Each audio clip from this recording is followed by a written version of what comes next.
Hello everyone, स्वागत है आप सभी का आपके अपनी यूट्यूब चैनल छाया मेडिकल क्लासेस में।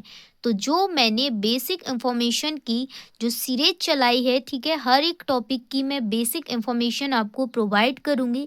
अगर आपकी भी बेसिक बिल्कुल क्लियर नहीं है, ठीक है, आपकी बेसिक बिल्कुल बुरी है, तो आप अपनी बेसिक नॉलेज को इम्प्रूव करने के लिए अगर आप मेडिकल स्टूडेंट हैं, ठीक है, तो इस वीडियो को आप ज़रूर देखना, इस लेक्चर सीरीज़ को आप ज़रूर देखना, बेसिक इन्फॉर्मेशन वाली, ठीक है। तो आज हम एनीमिया से रिलेटेड बेसिक इन्फॉर्मेशन कवर करेंगे। डन। तो चलिए ज़्यादा टाइम वेस्ट ना करेंगे, हम अपने गोल पर चलेंगे।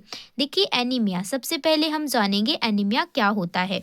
देखिए, जो बॉडी है, हमारा शरीर है, उसमें एचबी को हम बोलते हैं हीमोग्लोबिन, ठीक है।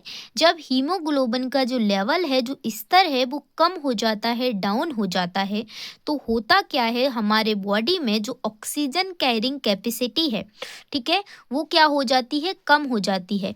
और सभी को पता है कि एचबी करता क्या है, ऑक्सीजन को ले जाने का काम करता है, ठीक है। तो जब ऑक्सीजन हमारी बॉडी में कम हो जाएगा तो ऑब्वियसली सी बात है कि ऑक्सीजन कैरिंग कैपेसिटी भी कम हो जाएगी, ठीक है। डन। समझ आया? ठीक है। देखिए, ट्रिक है कि जितना कम एचबी होगा उतनी कम एनर्जी, क्योंकि जब हमारे सेल एंड टिश्यू तक ऑक्सीजन ही नहीं पहुंचेगी तो एनर्जी कहाँ से आएगी हमारे बॉडी में, ठीक है। तो यह है कि जितना कम एचबी होगा उतनी कम हमारी बॉडी में एनर्जी होगी, ठीक है। इसके बाद अब हम जान लेते हैं कि नॉर्मल एचबी कितना होता है। फीमेल की बात की जाए होता है वो 12 से 16 होता है, ठीक है। और मेल की बात की जाए तो 13 से 18 होता है, ठीक है। अगर इसके बीच है तो आप में जो हीमोग्लोबिन है वो बढ़िया है, मस्त है एकदम, ठीक है। चलिए, इसके बाद है मोस्ट कॉमन एनीमिया कौन सा होता है। तो देखिए, जो मोस्ट कॉमन एनीमिया होता है वो होता है आयरन डिफिशियंसी एनीमिया, यानी कि आयरन की कमी से होने वाला एनीमिया। डन। इसके बाद देखते हैं कि आयरन डिफिशियंसी होती क्यों है, किस वजह से होती है, ठीक है। तो देखिए, अगर आप पुअर डाइट, कम डाइट ले रहे हैं तो आपको आयरन की कमी हो जाएगी। एक्सेसिव ब्लीडिंग, अगर आपकी ब्लीडिंग हो गई है किसी वजह से, एक्सीडेंट की वजह से या और कुछ की वजह से, ठीक है, किसी फीमेल है तो अगर उसको मेंसेस में ज़्यादा ब्लीडिंग हो गई है ऐसी कंडीशन में, ठीक है। इसके बाद प्रेगनेंसी में, देखिए प्रेगनेंसी में ज़्यादा ज़रूरत होती है बच्चे को भी और माँ को भी, इसलिए प्रेगनेंसी में आयरन डिफिशियंसी एनीमिया हो जाता है, ठीक है। वॉर्म्स, एनी हुक वॉर्म में भी आपको आयरन डिफिशियंसी हो जाती है, ठीक है। इसके बाद आयरन डिफिशियंसी में आरबीसी किस टाइप की हो जाती है। तो देखिए, माइक्रोसाइटिक हो जाएगी, स्मॉल हो जाएगी और हाइपोक्रोनिक हो जाएगी, ठीक है, हाइपोक्रोमिक। डन। चलिए, इसके बाद देखते हैं कि सिम्टम आपको क्या देखने को मिलेंगे एनीमिया में।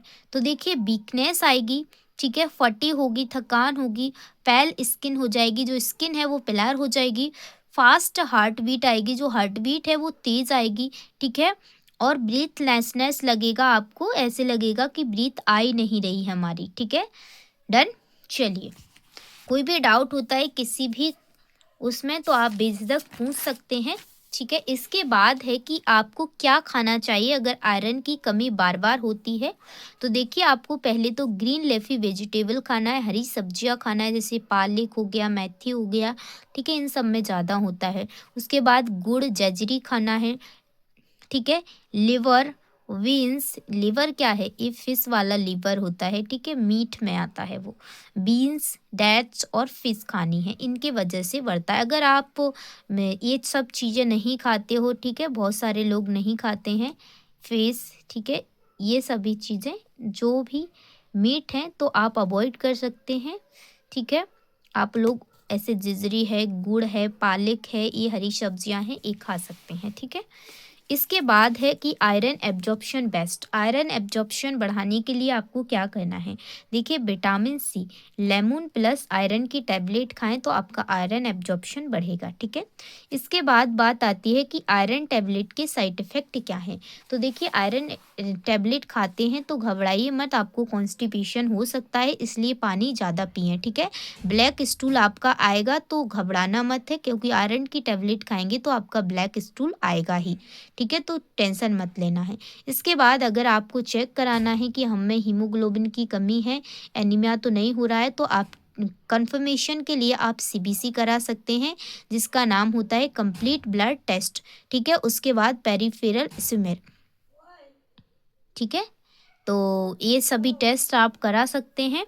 ठीक है, तो thank you for this watching video and don't forget like share and subscribe. I hope आप सभी लोगों को, ठीक है, ये जो बेसिक इंफॉर्मेशन है वो समझ में आई होगी। किसी भी कहीं भी किसी भी लाइन में कोई डाउट है आप पूछ सकते हैं।